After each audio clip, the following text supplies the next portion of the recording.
Shalom, shalom, peuple de Dieu. Je vous salue encore une fois dans le nom précieux de notre Seigneur Jésus-Christ. Je bénis le Seigneur pour le souffle de vie qui nous a encore accordé, qui t'a accordé, qui m'a accordé. Et nous prions pour que le Seigneur même nous aide à faire des choses agréables en son nom pour cette journée. Que son nom soit glorifié dans nos familles, dans notre vie. Nous allons encore partager un message, une parole qui va beaucoup nous aider, nous qui sommes des croyants, des enfants de Dieu, des créatures de Dieu. Et cette parole va nous éclairer beaucoup sur un sujet des fois qui nous met dans la confusion totale, qui nous éloigne de Dieu. Nous allons d'abord prier pour le message. Merci Seigneur, trois fois saint, nous te bénissons, nous te disons merci pour ce moment de partage, que par ton esprit vienne nous guider au nom de Jésus. Amen. Bien-aimé, je parlais tantôt d'un sujet, d'une réflexion plutôt, vraiment d'une réflexion qui nous éloigne souvent, qui éloigne beaucoup de personnes de Dieu, des gens qui ont la volonté, des gens qui ont une destinée à servir Dieu, une destinée à adorer leur Dieu, des gens qui sont conscients, vraiment que ils sont créés par Dieu et qu'il y a un Dieu suprême et qui font confiance en ce Dieu et qui vivent le jour, mais qui n'ont pas la force de servir ce Dieu, qui n'ont pas le temps de donner leur vie à ce Dieu à cause d'une réflexion qu'ils font. Et cette réflexion, je peux dire que c'est une arme redoutable, mais camouflée que Satan utilise pour éloigner les gens de Dieu. Alors, nous allons rapidement lire deux versets qui vont nous conduire dans cette prédication. Nous allons rapidement aller dans Proverbes, chapitre 8, verset 17. Je lis dans le Seigneur. « J'aime ceux qui m'aiment, et ceux qui me cherchent me trouvent. » Alléluia. Le deuxième verset, Jérémie 29, verset 13. « Vous me chercherez et vous me trouverez, si vous me cherchez de tout votre cœur. » Amen. Ça, c'est la parole de Dieu. Et ces deux paroles vont nous éclairer beaucoup sur un comportement ou sur une réflexion qui sont totalement fausses. Une réflexion qui est totalement fausse selon la façon dont nous cherchons Dieu. Alors, le thème de ce message que nous partageons, c'est chercher Dieu dans sa parole. Alléluia. Chercher Dieu dans sa parole. Vous voyez, ce que nous allons toucher aujourd'hui, il y a beaucoup de personnes qui savent qu'il y a un Dieu qui existe. Il y a beaucoup de personnes qui reconnaissent la déité de Dieu sur leur vie, mais qui cherchent mal qui est Dieu et qui sont une manière faussée de connaître qui est Dieu. Parce que qu'est-ce qui se passe souvent? Souvent, nous cherchons Dieu dans les autres. Nous lisons Dieu dans les autres. Nous voulons découvrir Dieu, qui est Dieu, dans le comportement des autres.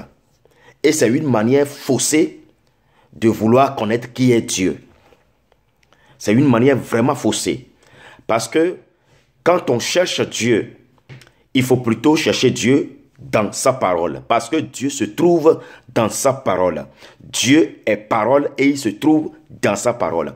Si vraiment tu veux connaître qui est Dieu, il faudrait que tu lises la parole de Dieu. Il faudrait que tu cherches la nature de Dieu, l'être qui est Dieu dans la parole. Quand tu lis la parole de Dieu, tu sauras exactement qui est Dieu et de quelle manière Dieu fonctionne. Mais malheureusement, nous cherchons Dieu dans les pasteurs. Nous cherchons Dieu, qui est Dieu. Nous cherchons à connaître qui est Dieu dans les serviteurs de Dieu, dans les pasteurs, dans les évangélistes, dans les apôtres, dans les docteurs. Vous voyez, nous cherchons Dieu dans ces gens, dans ces personnes-là.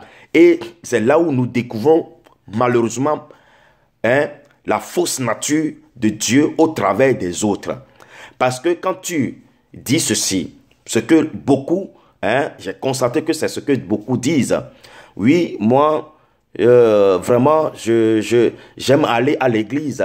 J'aime adorer mon Dieu. Mais quand je vois la façon dont les hommes de Dieu se comportent, vraiment, je n'ai plus le courage d'aller à l'église. Je n'ai plus le courage d'aller prier à l'église. Parce que moi, j'ai connu des hommes de Dieu, la façon dont ils ont fini, la façon dont ils sont hypocrites, la façon dont ils se comportent, la façon dont ils ont double vie. Ça fait que moi, dans ces affaires d'aller à l'église, d'aller adorer Dieu, moi, je ne suis plus dedans. Et, mon ami, laisse-moi te dire que tu es en train de perdre ta vie. Parce que si tu veux connaître qui est Dieu, c'est pas dans la façon dont un pasteur est en train de vivre. C'est pas dans la façon dont un évangéliste est en train de vivre. Parce que lui, il est humain comme toi et son salut est individuel. Et Dieu va le juger selon la façon dont Dieu l'a appelé. Mais toi, qui veux approcher Dieu, qui veut servir, qui veut adorer ton Dieu, ton Créateur, qui n'a pas vu ce pasteur avant de te créer, qui n'a pas vu cet évangéliste avant de te créer, qui n'a pas vu ce docteur avant de te créer, qui n'a pas vu cet apôtre avant de te créer, il va te juger selon la façon dont toi tu l'as servi et non la façon dont ce pasteur l'a servi. Quand Jésus sera de retour, il ne va pas te demander, quand il va demander pourquoi j'ai donné ma vie pour te sauver du péché et que toi, tu as refusé de me servir. Tu as refusé de m'adorer. Tu ne vas pas lui dire, ah oui, Jésus, moi, je voulais vraiment t'adorer, mais c'est le comportement de ce pasteur-là, c'est le comportement de ce diacre-là qui a fait que moi, j'ai trouvé que non. Si les hommes de Dieu se comportent comme ça, mais ça ne vaut pas la peine que moi, je te serve. Vous voyez? Déjà, c'est clair que c'est faussé. C'est une erreur, c'est une faute que nous cherchons les gens, nous cherchons Dieu dans les autres. Quand tu cherches Dieu dans les autres, tu risques de ne jamais servir Dieu. Parce que les autres, ils vont échouer devant toi, mais Dieu va les relever après. Et toi, tu vas partir loin à cause du fait que tu as été témoin de son échec. À cause du fait que tu veux lire Dieu dans la vie de l'autre. Alors que l'autre n'est pas Dieu, il est humain comme toi. Vous savez, nous, certaines personnes, des fois, si Dieu a vu la vie que nos parents ont menée, si Dieu veut voir la façon dont nos parents sont en train de vivre, Dieu n'aurait même pas à nous créer. Il ne va pas vouloir nous créer, toi et moi. Parce que des fois, nos parents mènent certaines vies qui sont des abominations, qui sont des vies qui ne plaisent pas à Dieu. Ils ont eu des comportements qui n'ont pas plu à Dieu.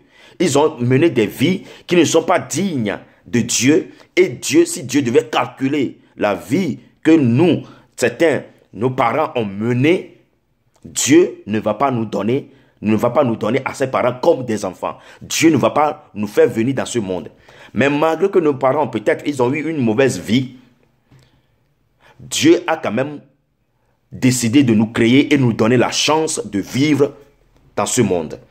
Parce que Dieu n'a pas jugé notre destinée selon la façon dont nos parents, nos papas et nos mamans sont en train de mener leur vie. Mais quand même, tout ça là, qui ne sont pas juste dignes devant Dieu, mais Dieu nous a quand même créés et nous a donné une chance de grandir et de choisir si nous, en tant qu'enfants, nous voulons le servir ou pas.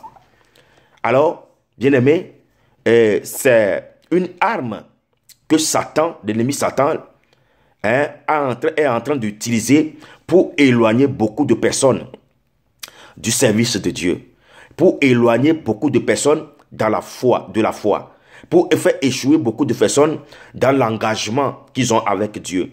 Et vous allez voir, il y a certaines personnes aussi qui sont dans l'église. Et dans l'église, malgré qu'ils écoutent la parole de Dieu, mais tellement ils écoutent le prédicateur plus que la parole qui est prêchée. Tellement ils observent le prédicateur plus que la parole qui est prêchée. C'est vrai, que le prédicateur doit servir d'exemple pour toi. C'est vrai, ça n'a pas changé. Mais tu dois être au-delà du prédicateur. C'est vraiment la parole que tu écoutes, que tu entends, qui va te donner des ailes pour servir Dieu. C'est la parole que tu écoutes qui doivent t'approcher de Dieu. Parce que le prédicateur, en tant qu'humain, peut faillir dans quelque chose. Mais quand tu veux seulement limiter ta foi à la vie que mène le prédicateur, bien-aimé, tu ne vas pas aller loin. Parce que Dieu a dit à ses prédicateurs, à ses serviteurs, que vous devez vivre conformément à la parole que vous prêchez. Ça, c'est un contrat qui se trouve entre Dieu et ses prédicateurs. C'est-à-dire, quand je parle de prédicateur, je parle du pasteur, de l'évangéliste, de l'enseignant, de l'apôtre, des 5 services que Dieu a donnés. Je parle de ces gens-là parce que Dieu va les juger selon la responsabilité qu'il les a donnée. Mais toi, qui veux servir Dieu, qui veux lire Dieu avant de le servir, tu veux le lire dans la vie de ces prédicateurs, tu pourras échouer à cause de l'échec de l'autre. Et Dieu ne va pas te juger, ne va pas te comprendre que, bon, voilà, mon fils, ma fille, je t'ai compris parce que c'est à cause du prédicateur, c'est à cause de tel pasteur, c'est à cause de tel évangile, de tel diacre que tu ne m'as pas servi. Je te comprends. Ça ne serait pas le cas le jour du jugement. Ça ne serait pas le cas. C'est une erreur. Arrêtons de dire cela. Que moi, je sais que c'est des choses qu'on dit, c'est des choses qui nous choquent. C'est des choses qui nous arrivent comme ça parce que c'est vrai, normal que si tu veux suivre quelqu'un, c'est vrai que tu vas voir, tu vas voir ceux qui sont déjà dans le ministère et tu vas suivre leur exemple. Ah, il est comme ça parce que Dieu l'a changé comme ça. Moi aussi, je vais suivre Dieu parce que lui, il est un exemple. Mais ça ne doit pas être seulement ça. Parce que quand tu le suis comme ton exemple, quand il est seulement ton exemple, mais lui, il est un homme et il peut faillir en quelque chose. L'exemple à suivre, c'est Jésus. Le vrai exemple à suivre, c'est Jésus. C'est Jésus qui n'a pas péché. Mais si nous suivons nos prédicateurs, nos responsables de l'Église, les pasteurs, les évangélistes, nous voyons, nous cherchons Dieu, nous cherchons à découvrir qui est Dieu en eux, tu peux bien commencer, mais arrivé à un moment donné, tu peux échouer parce que l'autre aussi a failli en quelque chose. Et j'ai écouté beaucoup de personnes qui disent, ah, mon frère, moi, je ne peux plus aller à l'église, je ne vais plus à l'église parce que quand tu vas à l'église, quand tu vois la vie, le comportement des gens à l'église, ça ne me donne pas le courage d'aller servir Dieu, d'aller adorer mon Dieu. Alors que Dieu n'a pas vu ces gens avant de te créer, bien-aimé. Dieu n'a pas compté ces gens-là avant de te créer. Dieu n'a pas calculé le comportement de ces gens avant de te donner le souffle de vie. Il a dit, j'aime ceux qui m'aiment. J'aime ceux qui m'aiment et qui me cherchent, trouvent. Et qui me cherchent, me trouvent. Et il a encore dit, vous me chercherez et vous me trouverez si vous me cherchez avec tout votre cœur. C'est avec ton cœur que tu vas aller chercher Dieu dans sa parole. Ne cherche pas Dieu dans la vie des autres. Parce que quand tu vas chercher Dieu dans la vie des autres, tu ne connaîtras jamais qui est Dieu. Tu vas te tromper de l'identité de Dieu. Puisque ces gens vont échouer. Puisque ces gens vont tomber dans le service de Dieu. Bien-aimés, que le Seigneur nous aide. Que le Seigneur nous éclaire sur cette façon de chercher Dieu. Cette façon de vouloir aller à l'église, d'abord en lisant Dieu dans la vie de ceux qui sont déjà à l'église. L'humanité n'est pas encore dans la perfection. Les églises, les gens qui suivent Dieu, les gens qui vont à l'église, ils sont dans la marche pour la sainteté. Ils ne sont pas encore dans la sainteté. Nul n'est encore né dans la sainteté. Nous sommes dans la lutte pour arriver à la sainteté. Alors quand toi tu veux voir ces gens-là qui sont dans la lutte, donc pendant la lutte, pendant la lutte, on peut tomber et Dieu dit 7 fois, ils vont tomber, 6 fois, ils vont tomber, 7 fois, il va les relever. Vous voyez, Dieu est là, il est miséricordieux, Dieu, il va les pardonner. Alors, c'est des gens, ceux qui sont à l'église, ceux que toi tu veux voir, veux lire avant de donner ta vie à Dieu, ils sont dans la marche, dans la course pour venir, pour aller dans la sainteté, pour devenir un homme juste. Alors, c'est Dieu seul qui est saint. C'est Jésus seul qui est saint. Donc, l'exemple à suivre, c'est Jésus. Parce que quelqu'un qui est en train de se battre pour arriver à la sainteté, tu ne peux pas le prendre comme ton exemple. Parce que quand tu le suis, quand tu veux voir Dieu au travers de lui, au moment où il va tomber, toi aussi, tu vas reculer. Alors que quand lui va tomber, comme c'est une marche qu'il est en train de faire, Dieu va encore le relever pour qu'il marche, pour qu'il y arrive. Alors arrêtons de chercher Dieu dans la vie personnelle des autres. Arrêtons de lire, de découvrir qui est Dieu dans la vie de nos responsables. Parce qu'ils sont toujours humains et ils peuvent échouer à tout moment. Si tu veux connaître Dieu, bien-aimé, approche-toi de la parole de Dieu. Et prends la parole. Aujourd'hui, la parole est à la portée de tout le monde. Et je peux aller même te dire, si tu n'as pas la parole, si tu n'as pas le livre de vie qui est la Bible, j'en ai et je peux te donner cadeau, gratuitement. Toute personne qui veut avoir la Bible, j'en ai à ma possession et je peux te donner gratuitement. Comme ça, c'est avec la parole que tu vas chercher à connaître qui est Dieu. Et quand tu vas découvrir Dieu dans la parole, je te dis, tu sauras exactement qui est Dieu et de quelle façon Dieu fonctionne.